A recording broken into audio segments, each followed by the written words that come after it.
कहानी की शुरुआत होती है एक पार्क नाम के आदमी से जो अपनी पत्नी मिल्ली और बेटे शू चैन के साथ एक नए घर में रहने के लिए जा रहा था। लेकिन जब वो सामान लेकर वहां पर पहुंचे तो एक गाड़ी ने उनका रास्ता रोक रखा था। फिर गुस्से में पार्क ने कई बार मालिक को फोन किया। फिर आखिरकार जुंग नाम का एक आदमी वहां पर आया और उसने रास्ते से गाड़ी हटाई। पार्क ने उसे काफी बुरा भला कहा। इसके बाद पार्क अपना सारा सामान अपने नए घर में रखवाने लगा। फिर उसकी मुलाकात अपनी नई पड़ोसन से हुई जिसका नाम मिस ऊ था।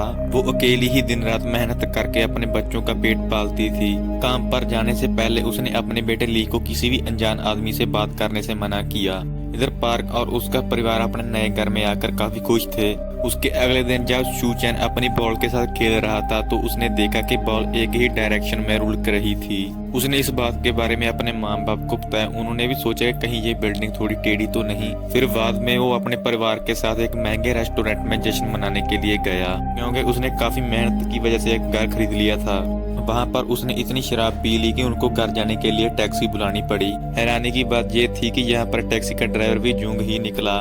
उस रात पूरे शहर में जोरदार बारिश हुई जिसके कारण बिल्डिंग के कांच में दरार आ गई थी। फिर सुबह जुंग की नजर उस पर पड़ी। जैसे ही उसने कांच को छुआ तो एकदम ही सारा कांच टूट गया।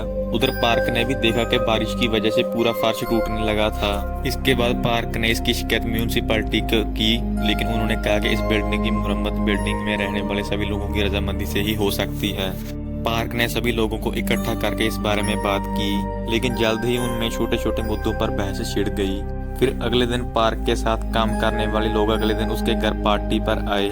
फिर जब वो लोग आए तो उन्होंने जूंग को बिल्डिंग के कांच की मरम्मत करते हुए देखा।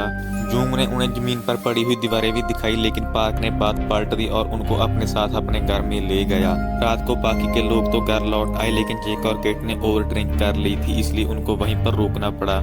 अगले दिन मिली और शू चैन घर के लिए सामान लेने के लिए बाहर निकले, लेकिन उनको याद आया कि वो सामान के लिए ट्रॉली लेना तो भूल ही गए हैं। उन्होंने पार्क को काफी बार फोन किया, लेकिन वो तो सो रहा था। इसीलिए मिल्ली ने ही शू चैन को घर से ट्रॉली लाने के लिए भेज दिया। उधर जब जैक की आंख खुली तो वो तुरंत भागा, क्योंकि वो एक जरूरी मीटिंग के लिए बहुत ही लेट हो गया था। जैसे ही वो टैक्सी में बैठा तो उसे याद आया कि वो अपना बैग तो पार्क के घर पर ही भूल आया था। इसीलिए उसने ड्राइवर को वापस पार्क के घर ले जाने के लिए कहा। इधर जुंग साहब के घर के दरवाजे खटखटाकर बहते पानी के प्रॉब्लम के बारे में पूछ रहा था, लेकिन किसी के घर से कोई भी जवाब नहीं मिला। इसीलिए उसने हिसाब लगाया कि बिल्डिंग में इस वक्त कोई भी नहीं है, पर असल में ली घर पर ही था। उसने अपनी माँ की बात मानकर किसी को जवाब नहीं दिया। इसके बाद जुंग बिल्डिंग की छत पर पानी चेक करने के लिए, लेकिन उसका बेटा वहाँ पर छुपकर सिगरेट पी रहा था। वो अपने पिता को देखते ही तुरंत एक कोने में छिप गया। फिर जब जुंग पानी के टैंक की जांच करके वहां से जाने लगा तो जोर से जमीन हिलने लगी। कुछ ही पलों में वो बिल्डिंग एक भयंकर गड्ढे में धंस गई थी। जैक कार में ही बैठा हुआ था। जैसे ही बिल्डिंग गड्ढे में धंसी तो उसकी कार भी लुढ़क कर बिल्डिंग की छत पर आ गई, लेकिन वो फिर से नीचे गिरने लगा। उसने एक्सीलेटर दबाए रखा ताकि वो भागकर दूसरे माले पर पहुंच जाए। फिर पार्क ने उसे किसी तरह टैक्सी से बाहर निकाला और गद्दे के नीचे दबी हुई कैटी को उन दोनों ने मिलकर बाहर निकाला। इसी तरह जूंग भी बिल्डिंग की छत पर से गिरकर पार्क के माले पर आ पहुंचा। अब पार्क ने सबको इकट्ठा करके अपने बेटे की तलाश शुरू कर दी। जूंग ने उसे बताया कि उसने शू चैन को आखिरी बार लिफ्ट में देखा था। जूंग को यकीन था कि शू चैन जरूर बच से निकला होगा, लेकिन उसको सबसे ज्यादा अपने खुद के बेटे की चिंता थी। जब सब मिलकर जूंग के घर पर पहुंचे तो उन्होंने देखा कि बैन के जूते गायब थे। इससे वो समझ गए कि बैन कहीं बाहर ही होगा। इसके बाद सब मदद की तलाश में बिल्डिंग की छत पर पहुंचे। बिल्डिंग गड्ढे के नीचे इतनी धंस चुकी थी कि वहां पर सिग्नल ही नहीं आ रहा था। अचानक उन्हें किसी के चिल्लाने की आवाज सुनाई दी तो उन्हें पता चला कि बैन एक मलबे के नीचे दबा हुआ था। उन सब ने जैसे तैसे मिलकर उसको बाहर निकाला और उसकी जान बचाई। तब तक गड्ढे के बाहर पुलिस और सुरक्षा कर्मी पहुंच चुके थे। जब उन्होंने नीचे जाने की कोशिश की तो जमीन फिर से हिलने लगी और मजबूरन उनको वापस ऊपर जाना पड़ा।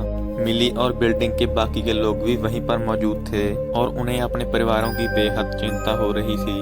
इसके बाद पुलिस ने गड्ढे में एक ड्रोन भेजने की कोशिश की, लेकिन रास्ते में ही उसका सिग्नल टूट गया और वो बिल्डिंग की छत पर आ गिरा। उसे देखकर पार्क और उसके बाकी के साथी समझ गए कि पुलिस उनकी मदद के लिए आ चुकी है, लेकिन इसी दौरान बिल्डिंग का एक हिस्सा टूट गया और छत अचानक टेढ़ी हो गई।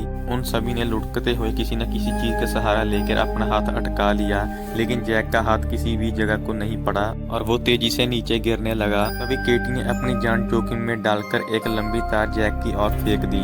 पार्क और जूंग मिलकर जैक को किसी तरह ऊपर खींचने में कामयाब रहे, लेकिन अचानक तार टूट गई और जूंग नीचे कीचड़ में गिरकर मिट्टी में धंसने लगा।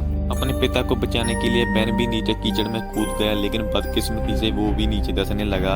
इतने में पार्क ने अपना दिमाग लगाया और उसने अपने कमरे में जाकर सारी खिड़कियों के कांच तोड़ डाले, जिससे कीचड़ उसके कमरे में भरने लगा और जूंग और बेन की जान बच गई। उधर ड्रोन को भी सिग्नल मिल गया और वो उड़कर गड्ढे से बाहर आ गया। इससे पुलिस को पता चला कि अंदर लोग अब भी जिंदा हैं। उन्हें खबर मिली कि जब शू चैन बिल्डिंग के अंदर गया तो उसके पास फोन था। जब पुलिस ने उसका फोन ट्रैक किया तो पुलिस को पता चला कि वो भी अंदर ही कहीं फंसा हुआ था। फिर अगले दिन वो साथ की बिल्डिंग वाले लोगों को समझाने के लिए पहुंचे कि ये बिल्डिंग तोड़नी पड़ेगी, नहीं तो ये बिल्डिंग्स भी जल्द ही उसी गड्ढे में गिर जाएंगी, जिससे वहां पर मौजूद सभी लोग मारे जा सकते हैं। पहले तो इसके लिए कोई भी राजी नहीं हुआ। जब बूढ़े आदमी ने जिंदगी की कीमत समझाई तो सभी लोग इसके लिए मान गए। उधर गड्ढे में जूंग ने बताया कि अब बिल्डिंग में कोई भी और मौजूद नहीं है, क्योंकि उसने इस हादसे से पहले हर घर का दरवाजा खटखटाया था। फिर पुलिस ने कुछ समय के बाद उनके लिए खाने पीने का सामान भेजा। साथ ही में उन्होंने ऑक्सीजन टॉर्च और एक सैटेलाइट फोन भी भेजा। पार्क ने तुरंत अपनी पत्नी को फोन करने की कोशिश की, लेकिन इतने में फोन तुरंत ही अब बजने लगा। पार्क ने फोन उठाया और पुलिस ने उससे वहां के हालात के बारे में पूछा। फिर मिली ने उससे फोन लेकर उसको शू चैन को ढूंढने के लिए कहा। कोई नहीं जानता था कि शू चैन पार्किंग में एक गाड़ी के अंदर छुपा हुआ था। उन सभी ने पार्क को लिफ्ट तक पहुंचाने का फैसला किया। वहीं पुलिस ने क्रेन के जरिए लोगों को गड्ढे से बाहर निकालने का काम शुरू कर दिया। इतने में साथ की बिल्डिंग का ऊपरी हिस्सा टूटकर गड्ढे के ऊपर फंस गया, जिससे अंदर जाने का रास्ता ही बंद हो गया। इधर पार्क किसी तरह पार्क में पहुंचा, लेकिन उसके राह साथियों के हाथ से रस्सी ही टूट गई। इतने में वहां पर जोरदार बारिश होने लगी, जिससे पार्किंग में जोरदार पानी भरने लगा। उधर शू चैन रो रो कर अपनी मदद के लिए गुहार लगा रहा था। पार्क अपने बेटे की आवाज सुनकर उसकी ओर बढ़ने लगा, लेकिन रास्ते में उस पर मलबा गिर गया, जिससे उसकी टांग में गहरी चोट लग गई। लेकिन फिर भी किसी तरह उसने शू चैन को बचा ही लिया। तभी उसने देखा कि मिस ओ भी वहां पर फंसी हुई थी। पानी तेजी से बढ़ रहा था, इसलिए उसने मिस ओ को भी अपने साथ चलने के लिए कहा, लेकिन वो जानती थी कि वो अपने बूढ़े शरीर के साथ ऊपर नहीं चढ़ पाएगी। इसीलिए उसने पार्क को आगे बढ़ जाने के लिए कहा। ना चाहते हुए भी पार्क ने शू चैन को अपनी पीठ से बांधा और पाइप से ऊपर चढ़ने लगा। जैसे ही वो बिल्डिंग के ऊपर पहुंचा तो उसने अपने साथियों को आवाज लगाई। वो सब भागकर वहां पर पहुंचे और मिलकर शू चैन और पार्क को ऊपर खींचने में कामयाब रहे। फिर जैसे ही वो छत पर पहुंचे तो उनके होश उड़ गए, क्योंकि वहां पर बिल्डिंग गिरने से रास्ता ही बंद हो गया था। अब पानी तेजी से बढ़ने लगा, उनके पास अब ज्यादा समय नहीं था। फिर जूंग कहीं से एक येलो टैंक ढूंढ कर लाया और उसने सभी को उसके अंदर जाने के लिए कहा, लेकिन अपनी जान जोखिम में डालकर खुद ढक्कन बंद करने के लिए बाहर ही रुक गया। फिर जैसे ही पानी का स्तर बढ़ा तो टैंक भी ऊपर तैरने लगा। फिर कुछ ही समय में टैंक एक तारों के जाल में फंस गया। फिर केटी ने सभी को जोर से कूदने के लिए कहा ताकि वो टैंक को तारों से आजाद करवा सकें। उन्होंने वैसा ही किया। आखिरकार टैंक तारों के जाल से बाहर ही आ गया, लेकिन खतरा अभी टला ही नहीं था। जैसे ही टैंकर ऊपर गया तो एक स्टील की पाइप टैंक में आ घुसी, जिससे टैंक में पानी भरने लगा। अब सबने अपना पूरा जोर लगाकर पाइप को बाहर धकेलने की कोशिश की, लेकिन कोई भी फायदा नहीं हुआ। तभी जूंग ऑक्सीजन लगाकर वहां पर पहुंचा। उसने बाहर से पाइप निकाल दी। जैक ने अपना हाथ उस होल में फंसा दिया ताकि और पानी अंदर ना आ सके। उधर जूंग टैंक को पकड़कर ऊपर आने की कोशिश कर रहा था, लेकिन जल्द ही उसका हाथ छूट गया और वो नीचे गिरने लगा। लेकिन खुशकिस्मती से उसकी टांग टैंक की तारों में फंस गई और वो अपने आप ही ऊपर खींचता चला गया। इसके बाद वो पानी के ऊपर पहुंच गए। ऊपर पहुंचते ही सबने चैन की सांस ली, लेकिन इतने में टैंक में एक और छेद हो गया और जिससे टैंक में पानी फिर से भरने लगा। जूंग ने ऊपर से जल्दी से ढक्कन खोल दिया और ऊपर से पुलिस ने भी उनको देख लिया। जल्द ही पुलिस ने क्रेन के जरिए उन सबको बाहर निकाला। आखिरकार 48 घंटे की जद्दोजहद के बाद सभी सही सलामत बाहर आ गए थे। इसी के साथ ये मूवी यहीं पर समाप्त हो जाती है।